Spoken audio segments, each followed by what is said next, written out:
A graça e a paz do nosso Senhor Jesus Cristo, meus queridos irmãos, graças a Deus por essa oportunidade que temos de continuar os estudos dentro do projeto Toda a Escritura, e hoje nós vamos ver o final do capítulo 18 e o capítulo 19 de Gênesis. Nós vamos estudar o tema Juízo e Livramento em Sodoma. Esse trecho, esses dois capítulos, eles podem perfeitamente ser divididos em três partes. Uma primeira parte na conversa entre Abraão e o Senhor, no qual ele intercede por Sodoma. Uma segunda parte que fala do livramento de Jó e a destruição de Sodoma. E uma terceira parte que fala sobre a questão de Ló e as suas filhas. Muito bem, na primeira parte que nós vamos abordar, no capítulo 18, abra sua Bíblia, livro de Gênesis, capítulo 18, vamos estudar então a partir do versículo 16.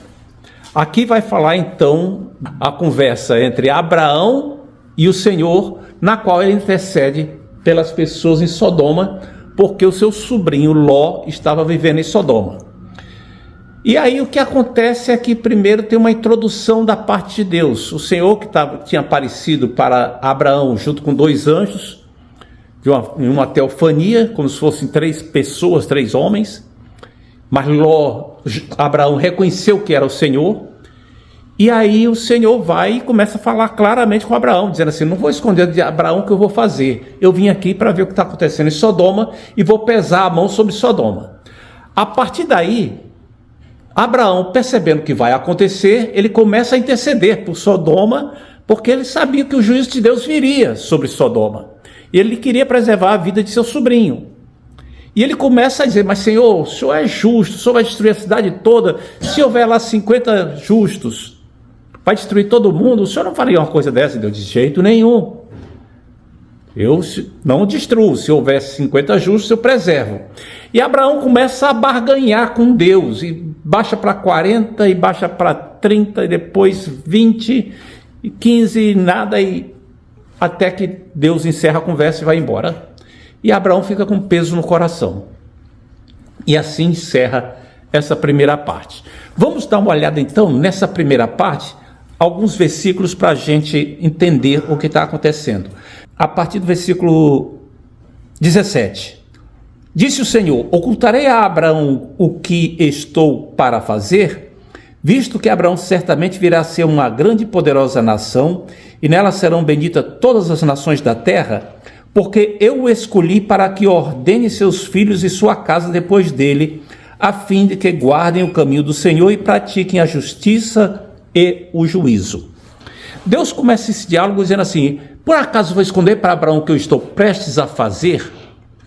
Quando a gente lê lá em Amós, capítulo 3, versículo 7, tem um versículo que é interessante. Diz assim: certamente o Senhor não fará coisa alguma sem primeiro revelar o seu segredo a seus servos, os profetas. Ou seja, a Bíblia mostra um princípio divino que quando Deus tem um plano para a humanidade, um plano significativo para a história da salvação, que tem a ver com as revelações dele, Deus revela isso a seus servos, os profetas. A gente não pode cometer o erro de pensar que isso aqui significa que qualquer coisa que Deus vai fazer, Deus vai falar com alguém que ele vai fazer isso. E muito menos pensar que nós seremos o tal profeta para quem Deus vai revelar. Não. Deus tem critérios que ele é que sabe quais são, dele revelar. E as grandes revelações de Deus para a história humana já foram dadas pelo Senhor a seus servos, os profetas, e estão escritas na Bíblia. Essas revelações estão na Bíblia. Desde que aconteceria antes da vinda de Cristo, a destruição de Jerusalém, os primeiros anos da igreja, até o final dos tempos. Essas revelações já foram dadas e estão consolidadas na Bíblia. Eventualmente, Deus anuncia alguma coisa para alguém. Tem gente que pega esse princípio divino de ação e leva a um extremo, achando que Deus vai revelar tudo o que está acontecendo. Por exemplo, está havendo guerra na Ucrânia. Aí a pessoa, não, é porque Deus está revelando o plano dele de Gog e Magog. Não está havendo guerra em Gaza. Não, é porque Deus está revelando. Não, não é assim. São coisas significativas que abrangentes que têm a ver com o plano da salvação, com a revelação divina. E Deus disse que iria anunciar. Por que Deus iria anunciar para Abraão? Aí Deus diz assim: eu vou anunciar porque eu tenho um propósito para com a vida de Abraão. E essa revelação é importante para que esse propósito seja cumprido. Qual é o propósito? Eu escolhi para que ordene seus filhos, a fim de que guardem os caminhos do Senhor, pratiquem a justiça, etc. Ou seja, era necessário que Abraão conhecesse os propósitos divinos para que ele pudesse instruir sua descendência e a descendência temer ao Senhor. E Abraão fez isso. Aquilo que Deus compartilhou com ele, Abraão compartilhou com Isaac. Isaac compartilhou com seus filhos. E Jacó compartilhou com seus filhos. E assim foi chegando, com altos e baixos, com problemas e desvios. A revelação de Deus foi progredindo na história e a descendência de Abraão guardou os oráculos divinos. Tanto é que a Bíblia chegou até nós. O plano de Deus se cumpriu. Por quê? Porque Abraão soube cumprir o propósito de transmitir a seus filhos aquilo que era o propósito de Deus. Isso é maravilhoso. Agora é tremendo quando você contrasta o que aconteceu com o sobrinho de Ló. De Abraão, com Ló, o sobrinho de Abraão. Se Abraão soube guardar os caminhos do Senhor e transmitir a seus filhos, Ló, que era um crente morno, que vivia a reboque de Abraão na sua fé, que andava meio desviado, meio assim, frio na fé, ele não transmitiu isso a seus filhos. Tanto é que suas filhas ficaram noivas de pessoas de Sodoma. E depois, quando Deus executou juízo sobre Sodoma, houve um pecado terrível, induzido pelas filhas de Ló. É a diferença entre quem cria seus filhos no temor do Senhor, nos ensinamentos divinos, e quem não cria.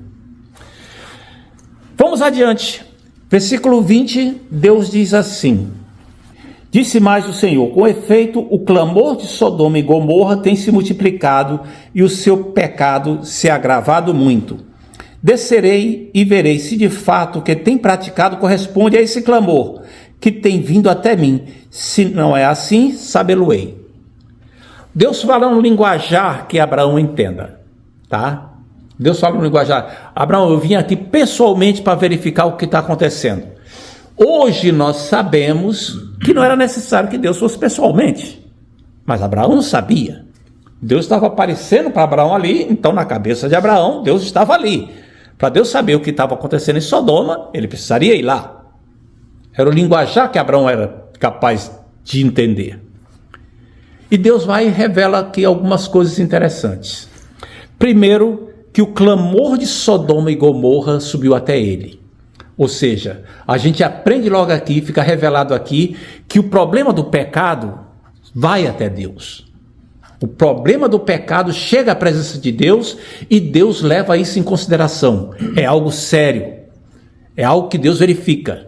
Não passa a mão por cima. E era um clamor terrível. Nos escritos judaicos, no Talmud e outros escritos judaicos, existe uma série de lendas sobre o que acontecia em Sodoma. Uma opção de contos. Por exemplo, tem a história de uma menina que resolveu alimentar um mendigo, e ao descobrirem isso, os habitantes de Sodoma prenderam-na e cobriram-na de mel e a penduraram na muralha da cidade para que as abelhas a matassem. Isso é um conto. Outro conto. Contra a tradição, que em Sodoma existia um estatuto legal que proibia a concessão de pão e água aos pobres e estrangeiros.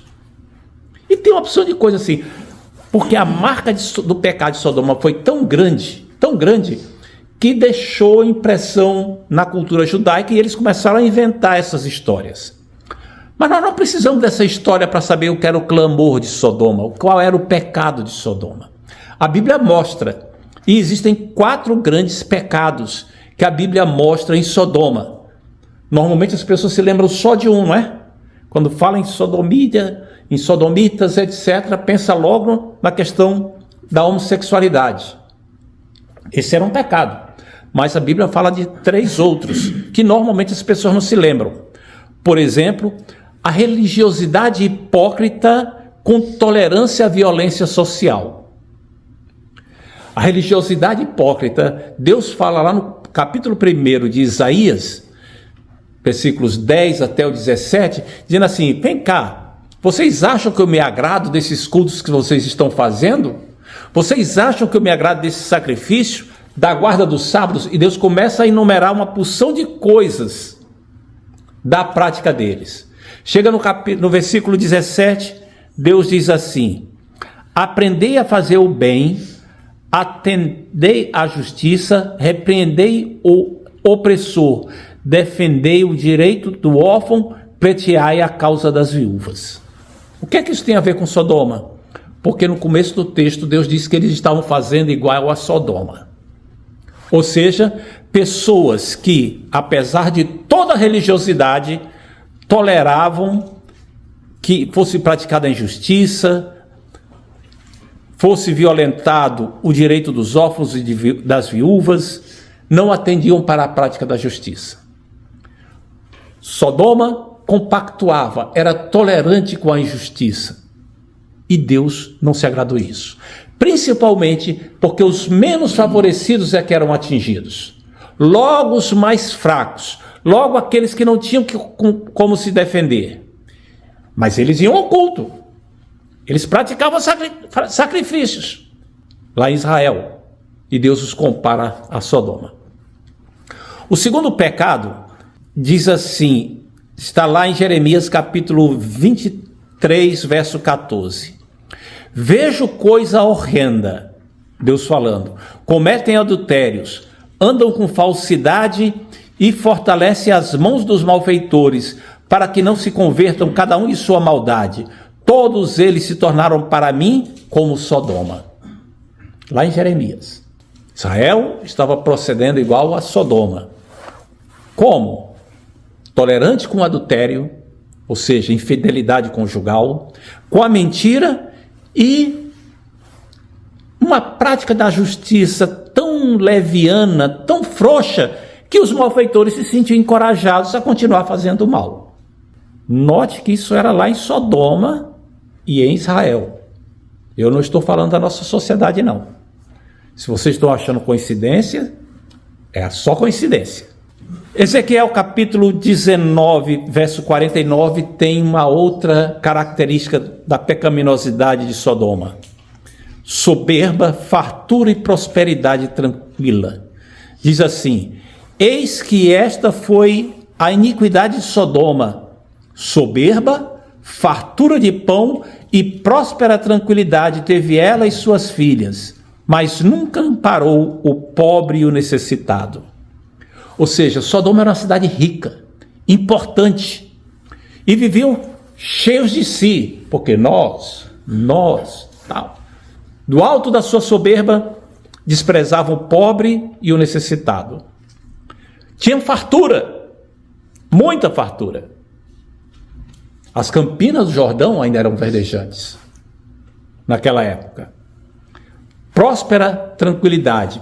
Próspera tranquilidade quer dizer o quê? Quer dizer que eles eram tão prósperos que tinham momentos de lazer sobrando. Podiam se dar ao luxo de ter muitos momentos de lazer. E aí, Deus diz que foi por causa disso que eles foram julgados. E um quarto pecado, a prática do homossexualismo, que é um pecado abominável aos olhos do Senhor, com arrogância. Não era a mera prática do homossexualismo, era um homossexualismo com arrogância. Eles foram arrogantes e fizeram abominações diante de mim, pelo que vendo eu isto, os removi dali. Está escrito lá em Ezequiel capítulo 16, versículo 50. Note que existem pessoas que pecam, têm vergonha do pecado e praticam escondido. São pecadores, ofendem a Deus. Mas existem aqueles que são pecadores e se orgulham do pecado que praticam. Isso é terrível. O tal pecado Está escrito lá em Levítico 18, 22, homem com homem não te deitarás, como se fosse mulher, é abominação. Levítico 20, verso 13, se um homem se deitar com outro homem como se fosse mulher, ambos praticam coisa abominável. Note que a palavra abominável aparece nos dois textos, igual como lá em Ezequiel. Romanos capítulo 1, versículo 26 e 27, e depois eu vou ler o 30. Por isso Deus os entregou a desejos vergonhosos. Até suas mulheres mudaram sua forma natural de ter relações sexuais por práticas não naturais. E os homens, em vez de ter relações sexuais normais com mulheres, arderam em desejo uns pelos outros. Homens praticaram atos indecentes com outros homens. Versículo 30.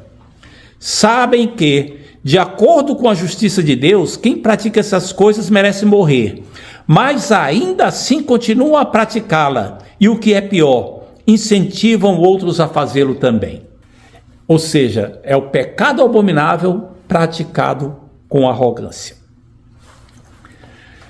Isso tudo irritou a Deus, foi trazendo cada vez mais a ira de Deus crescendo para se derramar sobre Sodoma. E note que a gente comparando Sodoma com nossas grandes cidades, sejam no Brasil, seja aqui nos Estados Unidos, ou em qualquer lugar do mundo, a semelhança é muito grande.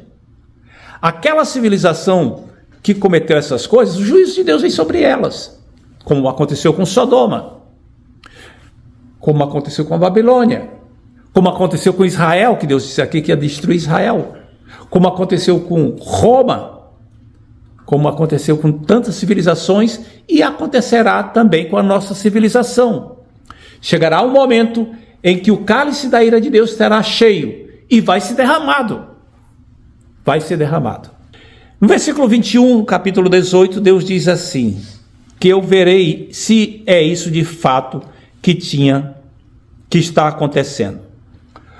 O que Deus está querendo dizer aqui é o seguinte: eu vou lá verificar o que está acontecendo. Não que Deus tenha necessidade, ele sabia o que estava acontecendo. Mas o que ele quer transmitir para Abraão é que Deus não toma providência sem saber exatamente o que está acontecendo. Qualquer juiz sabe, qualquer advogado sabe, até mesmo os leigos sabem, que existem algumas poucas coisas que são essenciais para um julgamento justo. Primeiro, conhecimento da lei. Segundo, conhecimento dos fatos. Essas duas coisas são absolutamente indispensáveis. Saber a lei para poder aplicar e saber os fatos, todos os fatos. E Deus toma providências sabendo isso. Ou seja, Deus não toma providências, não pratica juízo com base em rumores. Ele verifica. E a partir do versículo 23, então, 22, nós temos a intercessão de Abraão pelos homens, aquela barganha, né, que Abraão foi fazendo com Deus para ver se conseguia poupar a cidade e assim livrar o seu servo, frio na fé, que estava morando lá na cidade. Você nota que a conversa de Abraão com Deus é toda baseada no conhecimento que Abraão tem de Deus. Ele sabe quem é Deus, tem fé e por causa disso ele tem intimidade com Deus. Ele pode falar francamente com Deus. Quando ele argumenta com Deus, ele não argumenta baseado no que ele gostaria que acontecesse. Ele argumenta baseado naquilo que Deus é. Ele diz assim: porventura não fará justiça ao juiz de toda a terra? E ele sai apelando para os atributos de Deus. Aquilo que ele conhece de Deus é que ele usa na oração dele. E ele vai fazendo as orações dele, e lá os pedidos dele, e faz 6 pedidos, e os 6 pedidos que Abraão faz, Deus diz que atende. Só que quando chega no 10, não havia 10 justos em Sodoma. E chegou no 10, Deus foi e encerrou a conversa. Do tipo, menos de 10 eu não tolero. Até 10, por 10 eu pouparia a cidade, mas menos de 10 a cidade vai perecer. Abraão começou com 50 e Deus vai e encerra a conversa. Ou seja, a paciência de Deus tem um limite. A tolerância de Deus tem um limite. Chega um momento que o juízo vem e o juízo será executado. Uma lição fundamental desses capítulos aqui é nós percebermos o coração aberto de Abraão diante de Deus. Abraão não tentou maquiar o que ele queria, não tentou esconder. Ele foi honesto com Deus. E é uma importância muito grande na nossa relação com Deus nós termos franqueza com Ele. Não tentarmos esconder o nosso coração, aquilo que nos inquieta, nossas dúvidas, nossos temores, nossos desejos, nós apresentarmos diante de Deus. Porque se a gente não faz isso, nós estamos querendo ter um relacionamento com Deus baseado na mentira, no fingimento, na nossa hipocrisia, que é um absurdo, porque Deus conhece a verdade. E aí você sabe que Deus conhece a verdade, mas você quer esconder a verdade dele, e fazendo de conta que ele não sabe? Não. Abraão não cometeu esse erro. Abraão foi honesto, aberto com Deus, franco. E é muito interessante isso, muito interessante. Senhor, tu sabes que eu não quero, Senhor, mas tu está querendo mandar que eu vá, eu vou. Amém. Você está sendo honesto e obediente, que é o que Deus quer. Senhor, eu estou com muita vontade, Senhor, me segura, porque se depender de mim eu vou pecar. Me segura. Amém. Você está pedindo socorro em tempo oportuno. Está confessando sua fraqueza diante de Deus. E Deus atende essa oração honesta. Isso aqui é uma lição que a gente aprende no capítulo 18. No versículo 26, Deus diz que, assim, se eu achar lá os justos, eu vou poupar. Ou seja, até certo ponto, Deus não destrói o ímpio por amor ao justo. Mas e se passar desse certo ponto, o justo morre junto com o ímpio. O justo morre junto com o ímpio. E acontece muitas vezes, aconteceu muitas vezes na história. Às vezes o justo habita num lugar que tem tanto pecado, que a justiça dele não é suficiente para preservar todo aquele lugar. E aí quando chega a destruição, ele é levado junto. Existe uma proporção aí que Deus tem, e eu não sei qual é, por favor não me pergunte, mas Deus sabe, a misericórdia dele existe aí. Então a gente, quando está vivendo numa sociedade de injustiça, a gente tem que clamar muito: Senhor, aumenta a quantidade de justos daqui, aumenta a quantidade de justos aqui, para que essa sociedade não seja destruída e eu junto com ela, ou então me leva daqui, Senhor, antes que a destruição venha. Baruque, secretário de Jeremias, não tinha percebido isso. E foi preciso que Jeremias desse um aperto nele, dizendo: você está querendo coisa demais, Baruque. Será que você não percebeu que o simples fato de você estar sendo poupado, e você vai ser poupado quando a destruição chegar, já é muita coisa? Deus protege. Agora, abra o olho para não ficar acompanhando ímpios demais. Para não ficar achando que está tudo bem. Não, a minha justiça vai preservar esses carros bravuinhos aqui todos. Não. Abra o olho. Seja prudente. É um texto que tem várias lições aqui que a gente tem que tomar cuidado e observar com cautela. Muito bem. Chegamos agora, então, no capítulo 19, onde tem agora a segunda etapa. Aqui a primeira etapa foi a conversa de Deus com Abraão. Nessa segunda etapa nós temos os anjos chegam a Ló, chegam a Sodoma, vão à casa de Ló e falam que vão executar o juízo de Deus. Então é a segunda parte. Veja o que temos aqui no versículo 1 até 3. Ao anoitecer, vieram os 2 anjos a Sodoma, a cuja entrada estava Ló assentado, e quando os viu, levantou-se e, indo ao seu encontro, prostou-se de rosto em terra. Até aqui, por enquanto. Então nós temos 3 coisas aqui que a gente merece nossa atenção. Primeiro, a chegada de 2 anjos. Segundo, onde é que Ló estava. E terceiro, o que é que Ló fez. Primeiro, 2 anjos. Os 2 anjos chegaram lá. Para quê? Para verificar o que estava acontecendo, para que Deus soubesse. O Senhor não foi pessoalmente lá para Sodoma. Os 2 anjos é que foram. Mas Deus ficava sabendo, porque Deus sabe o que os anjos estavam vendo. E a gente nota aqui que o trabalho dos anjos não era basicamente informar ao Senhor, porque Deus não precisava disso. Era resgatar a Ló. Esse era o trabalho dos anjos. A gente vê isso na continuação do capítulo, que esse era o trabalho.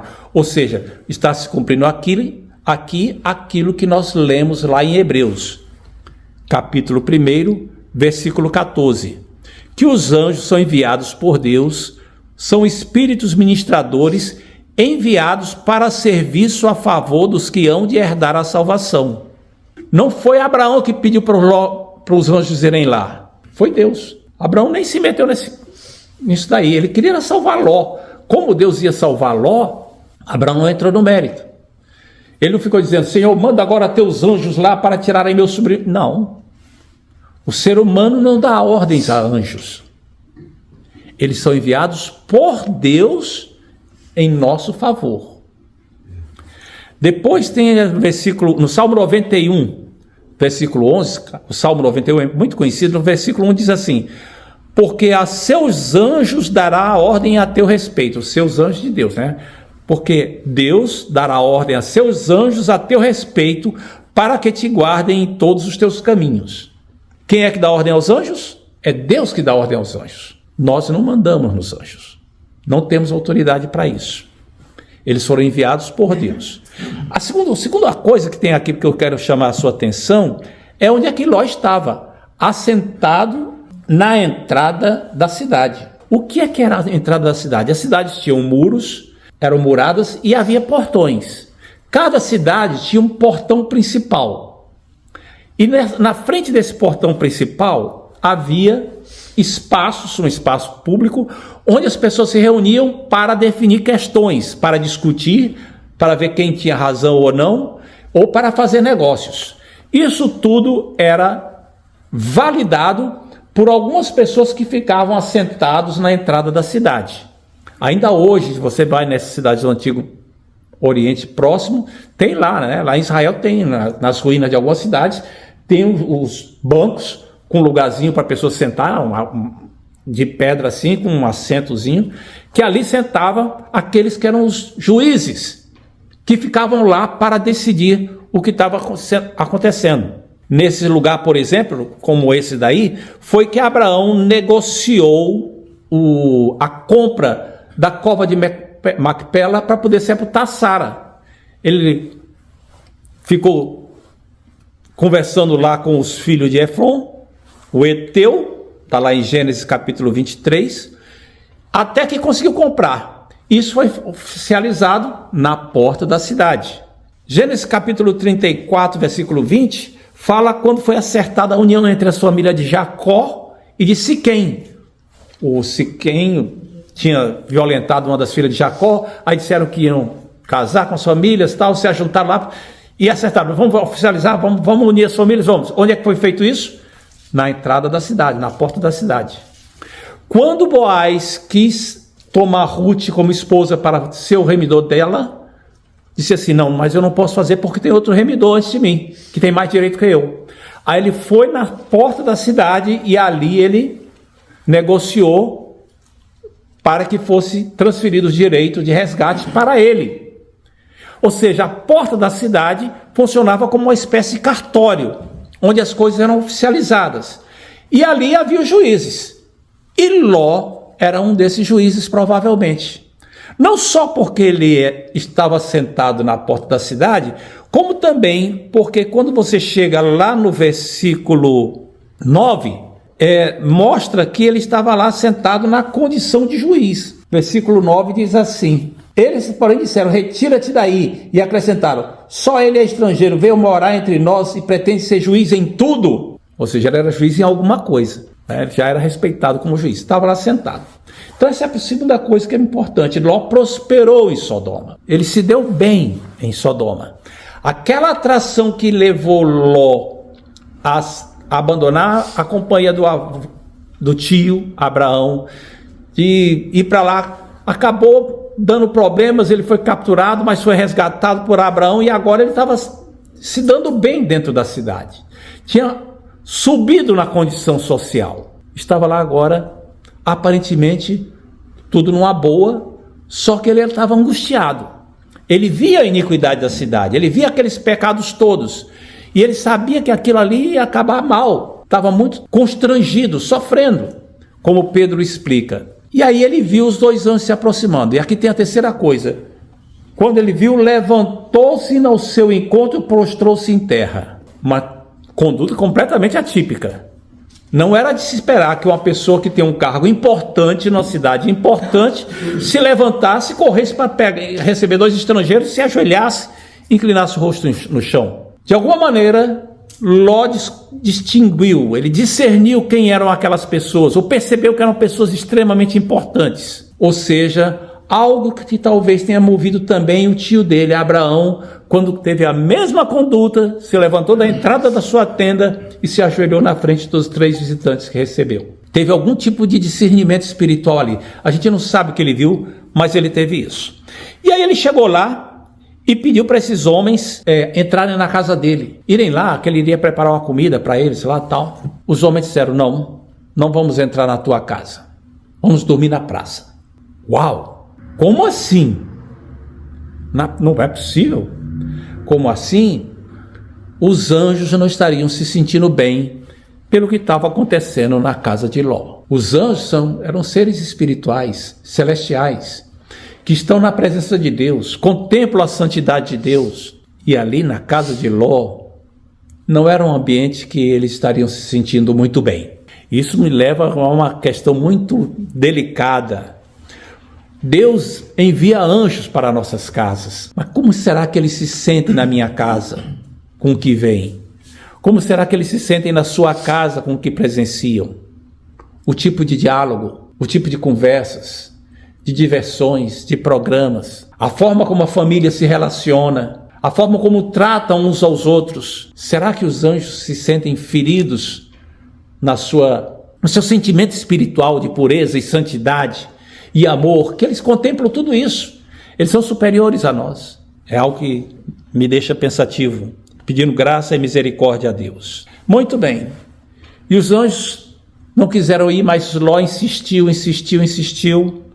até que eles foram. Quando eles foram, versículo 4 e 5 diz que quando aconteceu isso, os homens daquela cidade, veja aí o versículo 4 e 5. Mas antes de se deitarem, os homens daquela cidade cercaram a casa, os homens de Sodoma, tanto moços como os velhos, sim, de todos os lados, e chamaram por Ló e disseram, onde estão os homens que à noitinha entraram na tua casa? Traze para fora a nós, para que abusemos deles. Aqui tem um retrato da decadência moral de Sodoma. Um retrato bem nítido do que estava acontecendo. Uma decadência moral que tem aspectos que a Bíblia mostra claramente aqui. Primeiro, era uma questão antinatural. Venham aqui para que nós abusemos deles. Segundo, era uma coisa desavergonhada em público. Terceiro, era uma forma violenta. Quarto, era uma maneira obstinada. Eles quiseram atacar Ló, quiseram entrar na casa. Os anjos o cegaram. E depois que os anjos cegaram, eles ficaram tateando ainda assim, querendo encontrar a porta, porque eles foram colocados para fora da porta, ficaram cegos, e aí quiseram voltar para pegar de qualquer maneira. Uma obstinação no pecado.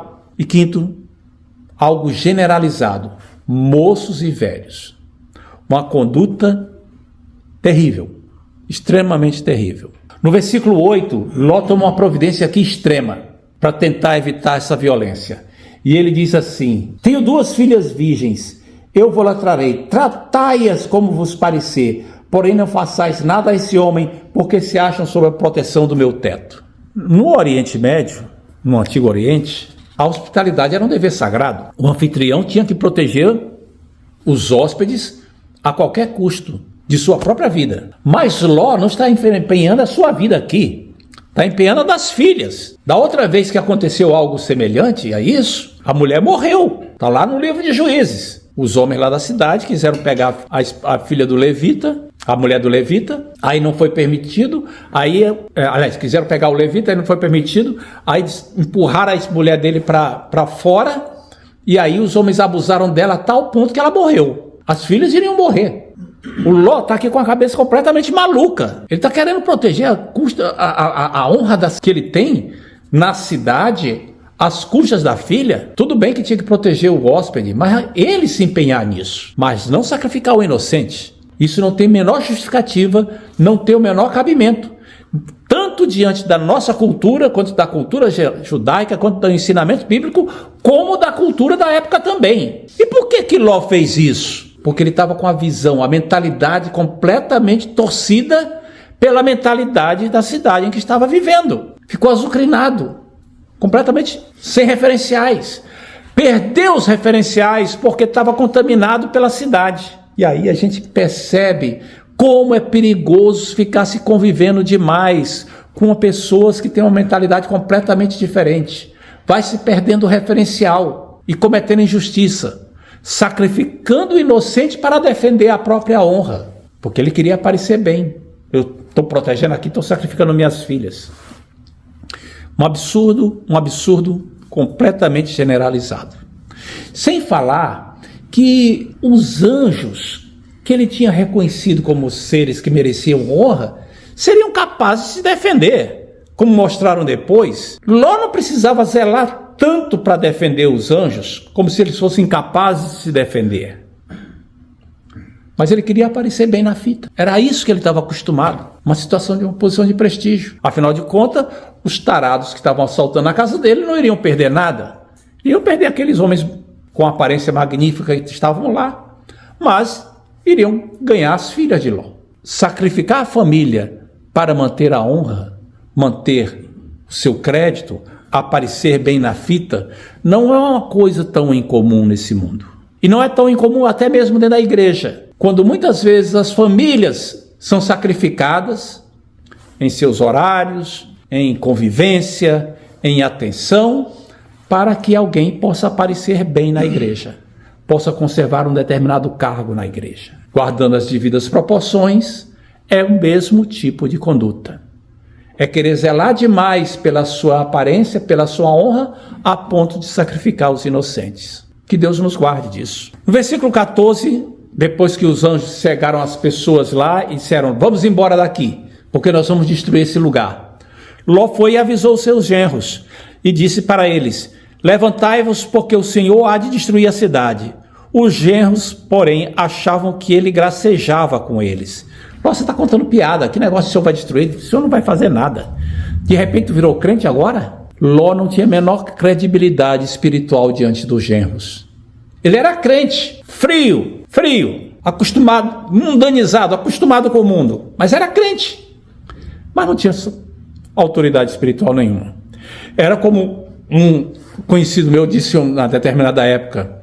Ele se converteu, ele era suboficial da aeronáutica, se converteu já numa certa idade e logo depois se converteu com o seu entusiasmo no quartel, começou a evangelizar os seus amigos. E aí um amigo que tinha o armário do lado do armário dele, eles tinham o armário do mesmo lado já há vários meses, trabalhando junto, talvez mais de um ano. E aí o amigo, ele falou assim, fulano, eu queria te convidar para ir um culto que vai ter na minha casa, você não gostaria de ir lá? Você não gostaria de ir no culto na minha casa? Aí o amigo dele falou assim, que bom, fulano, saber que você é cristão, Otton. O nome dele era Otton. Que bom saber que você é cristão, eu também sou. Aí o Otton olhou para ele e disse assim, você é crente? Sou sim. Então quer dizer que você é um agente secreto de Deus? Que você é crente aqui do meu lado há tanto tempo e eu nunca soube? Ló era mais ou menos isso, um tipo de crente agente secreto de Deus. Estava lá em Sodoma. E os genros dele, que é isso, Ló? Você está de brincadeira, que destruir cidade, coisa nenhuma. Muito bem, aí no versículo 16 tem uma revelação maravilhosa. Diz assim, como porém ele se demorasse, pegaram-no os homens pela mão, ele, a sua mulher e as duas filhas, sendo-lhe o Senhor misericordioso, e o tiraram e o puseram fora da cidade.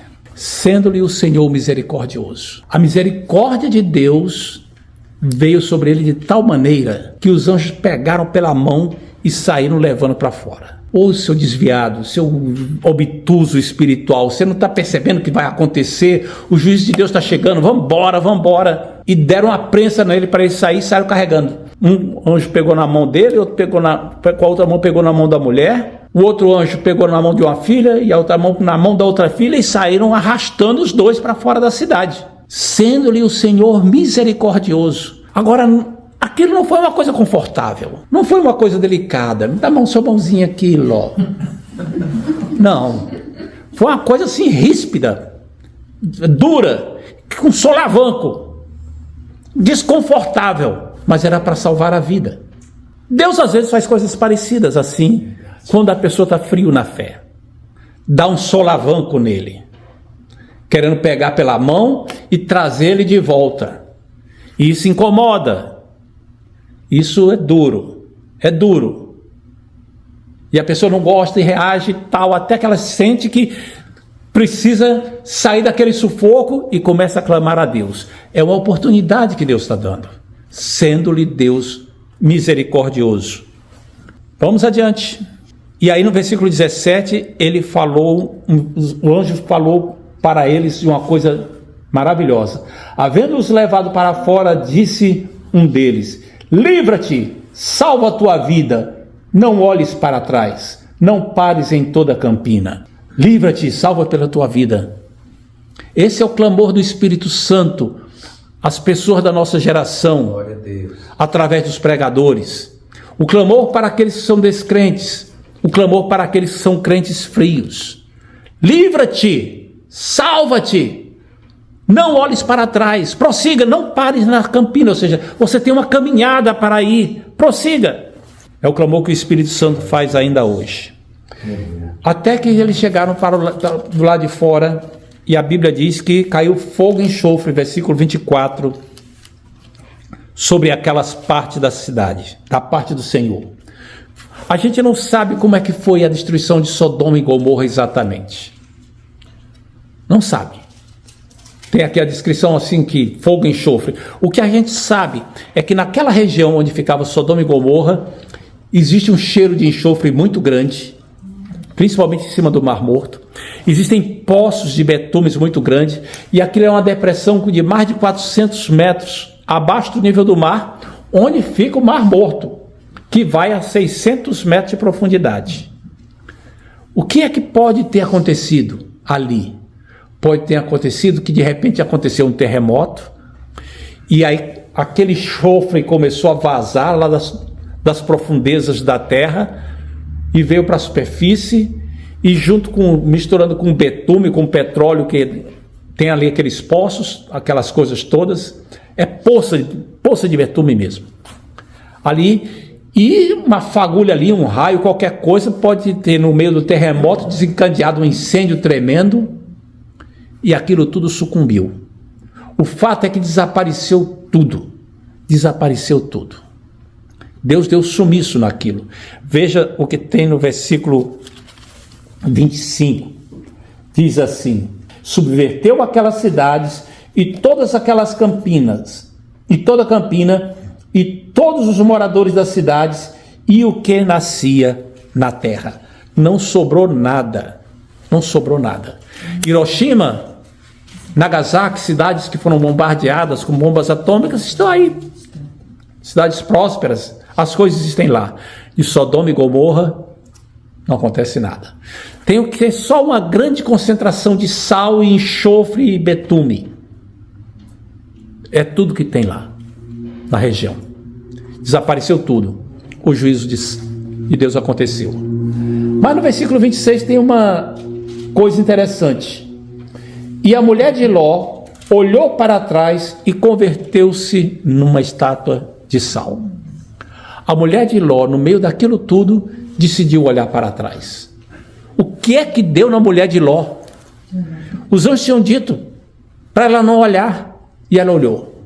E ficou para trás. Não sei, a Bíblia não disse se foi uma coisa instantânea, virou estátua de sal, ou se ela ficou lá e foi consumida pelo fogo e enxofre e virou uma montanha de sal.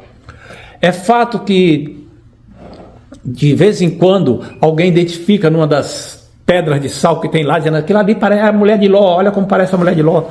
Às vezes que a gente esteve em Israel, eu tive lá 2 vezes, a Ana Paula teve uma vez, tem um local lá que é assim, aquilo lá é a mulher de Ló, aí é um pilar assim, que tem lá e dizem que é a mulher de Ló. Aquilo ali, a primeira chuva que der, desmancha, então vai vir, daqui a algum tempo vai ser outro pilar, que vão dizer que é a mulher de Ló. Não, desapareceu, sumiu. Mas o ponto não é esse. O ponto é, por que a mulher de Ló voltou para trás? E o que é que isso nos ensina? O que é que a gente aprende com isso? A primeira coisa a aprender é que obediência importa. Deus salva, Deus livra, mas Ele exige obediência. E a obediência importa. Não é de qualquer maneira. Não vai viver de qualquer maneira. Você é devedor e a obediência importa. A segunda coisa é o perigo do apego àquilo que o mundo oferece. A mulher de Ló olhou para trás, não foi movida por curiosidade espiritual.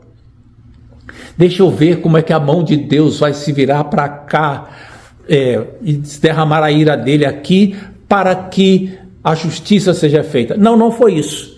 Como é que a gente sabe que não foi isso? Porque quando Jesus Cristo falou do perigo de se olhar para trás, ele disse assim, lembrai-vos da mulher de Ló. Não olhe para trás. Não fique apegado às coisas que ficaram para trás. A lição é, não olhe para o mundo.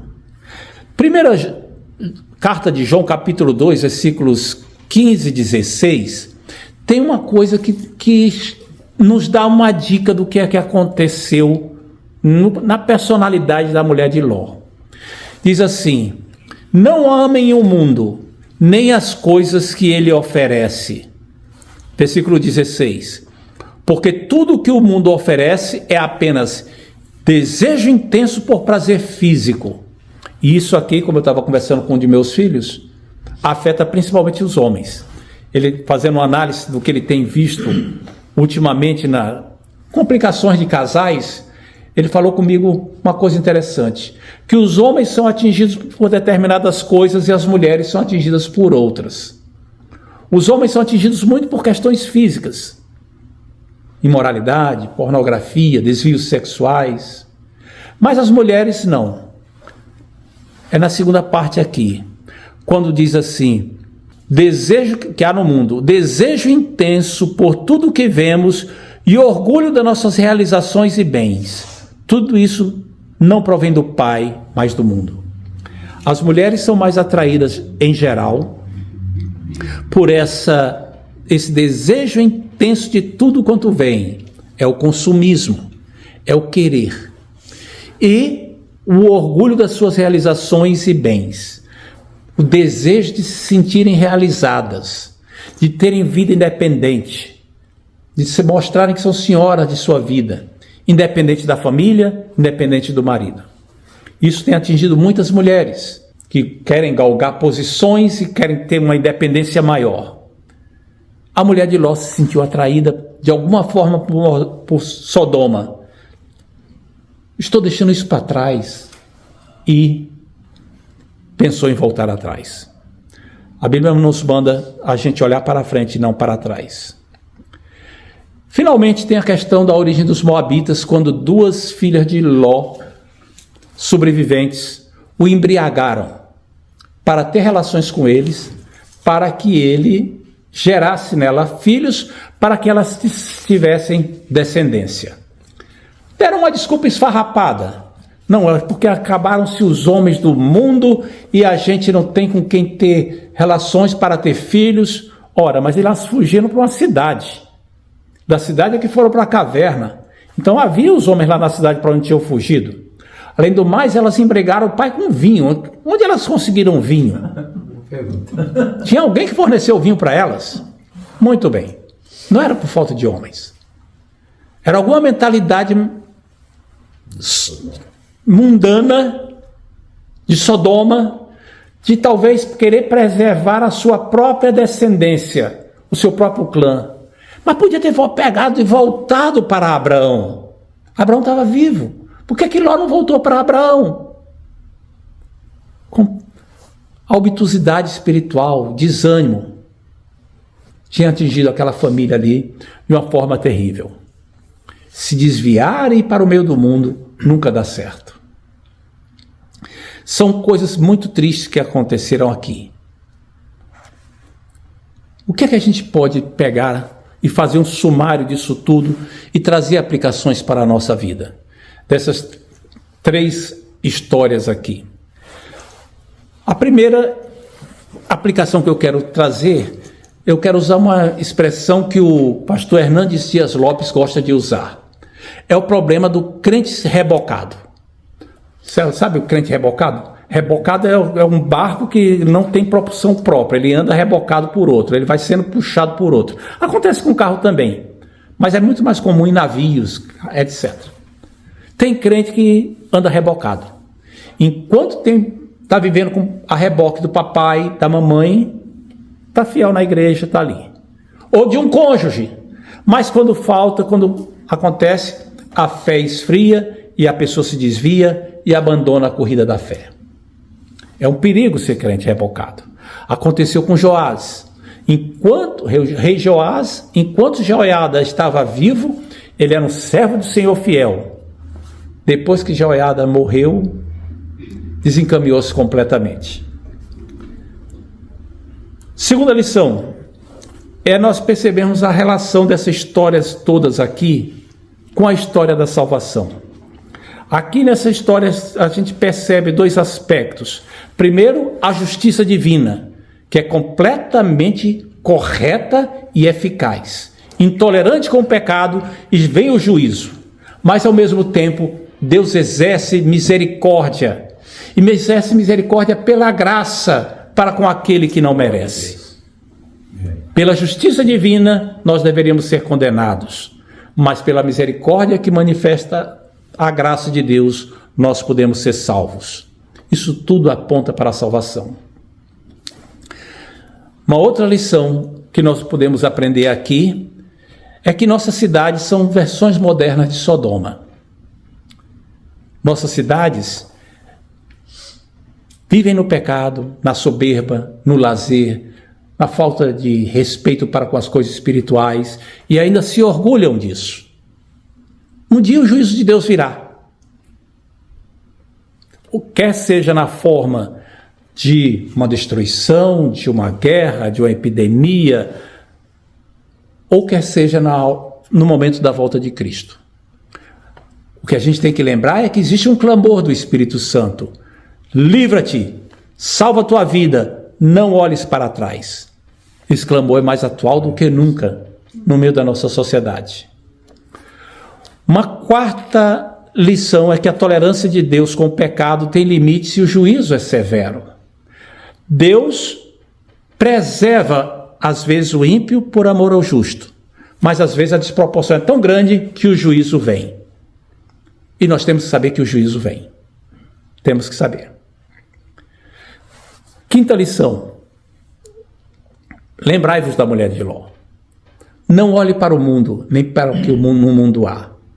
O mundo oferece muitas coisas, tenta nos desviar de Deus, mas não podemos olhar para o mundo. Temos que olhar para Jesus, autor e consumador da fé, e se corrermos com perseverança a carreira que nos está proposta. Só assim nós vamos chegar a salvo e receber a promessa. E finalmente, quero lembrar o valor da intercessão, que foi o primeiro ponto que nós vimos aqui. Quando Deus recebeu a intercessão de Abraão para salvar a Ló. Abraão, querendo salvar Ló, intercedeu pela cidade. E Deus foi atendendo, até que chegou um ponto que Deus encerrou a conversa e saiu. Mas os anjos foram lá e resgataram Ló. Veja o que tem no versículo 29 do capítulo 19. Diz assim: ao tempo em que destruía as cidades da campina, lembrou-se Deus de Abraão e tirou Ló do meio das ruínas, quando subverteu as cidades em que Ló habitava. Na hora do juízo, Deus se lembrou da intercessão de Abraão e salvou a Ló. Nossas orações não são em vão. Glória a Jesus. Deus as armazena e age no momento certo. A intercessão perseverante, honesta, diante de Deus, Deus escuta. Não desanime de orar pelos seus queridos. Não desanime de orar pelas aquelas pessoas que você ama. Deus escuta essas orações e Ele é misericordioso. Que Deus nos abençoe e nos dê graça para mantermos as lições desse texto tão rico em nossos corações. Em nome de Jesus. Amém.